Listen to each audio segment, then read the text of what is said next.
How my best friend was catfished by my dad. So me and my best friend were kind of just like swiping through Tinder for fun. And then she came across this really, really hot dude. So of course, she swiped right and they talked all night long. And he said he had an Android, so he couldn't FaceTime, but his messages were blue, so I thought something was off. She was too blinded to see that something was up in the first place because she was messaging with a really hot guy. So about a week of them just like texting back and forth and I guess getting to know each other, they decided that they were gonna meet up. So they both decided that they were gonna meet up at an Olive Garden near them. And you see, as her best friend, of course, I'm gonna have to go with her. So I got dressed up and I sat about 5 tables away from her. And we got there about 30 minutes earlier than we were supposed to be there. Okay, so my best friend had 3 bowls of fettuccine alfredo before he got there. So when he got there, it wouldn't look like she ate a lot. Then I see my dad walk in, all dressed up and fancy with a bow tie and everything. This story time just gets so much more funnier, so like for a part 2. Part 2 of how my best friend was catfished by my dad. Continuing with the story, I see my dad walk into the restaurant all dressed up. Mind you, my dad's married. To my mother, of course. So I was like, ooh, my dad and my mom are finally going on a date together. And then he looks over to my best friend and walks over to the table. When I tell you my heart dropped, my heart has never sank so deep inside me so fast. He sits down and asks her, is this Mackenzie? When I tell you I busted out laughing so freaking hard I fell out of my chair. And almost everybody in the restaurant turned around and looked at me, and so did my dad. And I walk over to the table and I'm like, what the heck is going on here? My best friend is literally just sitting there in shock, no emotion on her face. Then he looks at us, he looks really confused, his face goes blank, and then he goes, I was just trying to teach y'all girls a lesson. I told my mom and I was just getting a laugh out of it, and then she looked through his phone and said that he was meeting up with a bunch of 14-year-old girls. So comes to find out, my dad is a pedophile. My mom kicked him out, and if you're one of those girls, I really do apologize. So when I was a sophomore in high school, I had this teacher who would only let the students in her class use the restroom 1 time per semester. Well, one day I raised my hand and I was like, excuse me, I don't remember her name. Can I please use the restroom? And she was like, no, you can't, because you've already used the restroom in my class this semester. Well, excuse me, you can't dictate my bladder. So I'm like all frustrated, and I started secretly texting my mom because I wasn't allowed to use my phone in class. And I was like, Mom, I'm sitting in class right now, my teacher won't let me use the restroom. And she was like, I'll take care of it for you. And I was like, okay. So like 5 minutes goes by, and all of a sudden my teacher's phone starts ringing, and she walks up to it and answers it, and she's like, hello? Yeah. Okay, thank you. And then she walks up to me like so angry, and she like slams the pass on my desk, and she was like, since you have to go that bad. And I was like, yeah, I really do, thanks. And I got up and left. I didn't even have to go to the bathroom. It was just the principle of it. I just roamed the halls. This is a story of the time that I caught my neighbor's mom talking smack about me. So I don't know about you guys, but every single Wednesday in my middle school, we would have a bagel sale. And some people's parents would come in to help out. And my neighbor's mom was one of those parents. And I had a best friend at the time whose mom would also work at the bagel sales. But this best friend of mine, her mom never let us hang out with each other because she felt that I was a bad influence on her.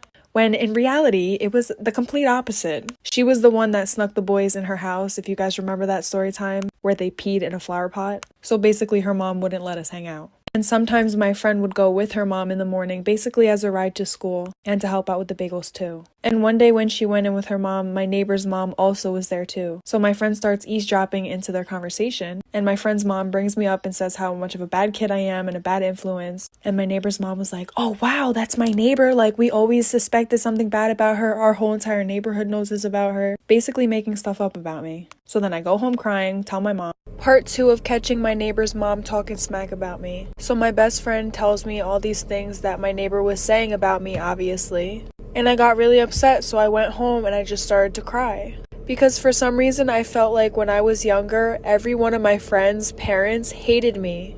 And I never really knew why. I was always the type of person to like let my friends do whatever they want and encourage them in doing whatever they want, whether that's breaking the rules or following the rules. So I mean, I guess that could be something, but I'm just being a supportive friend, like... Sorry, I got off topic.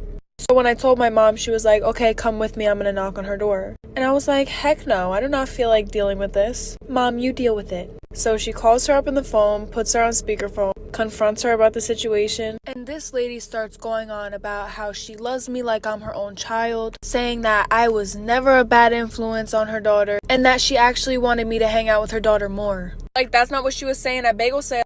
This boy lied about his age just to date me. Story time. So back when my cute self was a senior in high school, there was this new girl that came to our school. Long story short, me and her ended up becoming super close. I went to her house, spent the night. Her family loved me. I mean, why wouldn't they? Anyways, she had a brother. We're gonna call him Binky. Me and Binky got pretty close. Now I want you guys to keep in mind, Binky didn't go to my school because their parents were divorced. So the sister who I was friends with lived with her mom, and Binky lived with his dad who lived in another city. But sometimes Binky would go to his mom's house, which is how I met him. Now that we got that out of the way, as me and Binky were getting closer, one day he asked me, "Hey, how old are you?" And I was like, "Oh, I just turned 17. How about you?"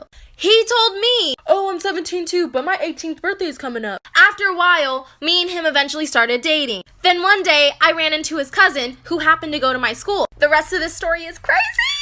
This boy lied about his age just to date me. Story time.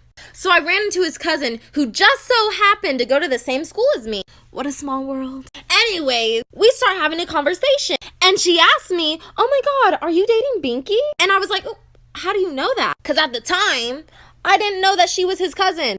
And he didn't go to the same school as me. So I didn't know how she would have known that. And then she tells me, "Oh, that's my cousin." As we're talking, she says, "Oh, are you going to go to his birthday party?" And I'm like, no, he actually didn't tell me he was having a birthday party. Weird. And she's like, "Yeah, that's really weird because it's like coming up next week." And I'm just sitting here like, well, maybe he'll tell me. He probably just had a lot on his mind. And then she says, "I can't believe he's going to be 16 already. Time flies. We're going to throw him a sweet 16 party."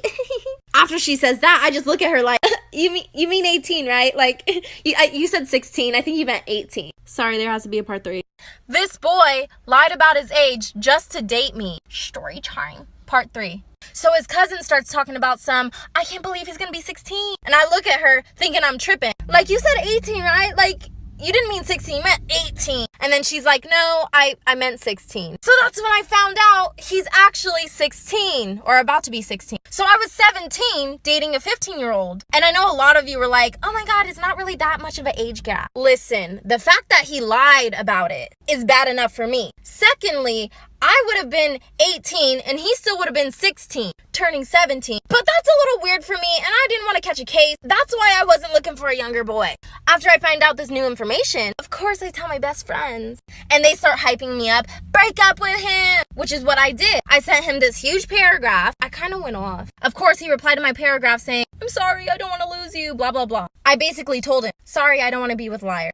I blocked him and haven't seen him. This is why it's better to have one friend that you hang out with regularly instead of having a big group of friends. And trust me, you're going to want to listen to this story time. So when I was a sophomore in high school, I was kind of going through an identity crisis and low-key still am. I went to a predominantly white school for the majority of my life. So let's just say I was extremely whitewashed. It was one of those times in my life where if a white person said the N-word around me, I would just laugh. Not because I didn't know it was wrong, but because I wanted to be accepted and I wanted to be like everybody else and I seeked validation. Sophomore year was really when I started to become who I am today. I wanted to learn way more about my culture and my background. So I started becoming friends with people from other schools that are more diverse. Eventually, I met this group of girls. And I thought these girls were going to be the sweetest girls I would ever meet. Now, this friend group was serving flavor. I'm talking diverse to the T. One night, we decided that we were going to spend the night at one of the girls' houses. Let's call this girl Sally. I kept getting lost on the way to Sally's house, and I thought it was because I didn't know the area that well. Keep in mind, that's what I thought was the reason. I get there and we watch like 4 or 5 movies before I end up falling asleep. And when I wake up, I was in a room full of grown-ass men staring at me. Storytime part 2 of why it's better to have one loyal friend instead of a big group of friends. I forgot to mention in part 1 that when I arrived, the men were already there. Mind you, we were in sophomore year. These men looked like they were in college. So I was already a little thrown off, but I trusted it because I was with my friend. When I wake up, these men are like staring at me. But they try to look away really fast, but I could tell that they were staring at me. I start thinking the worst of the worst. I try to think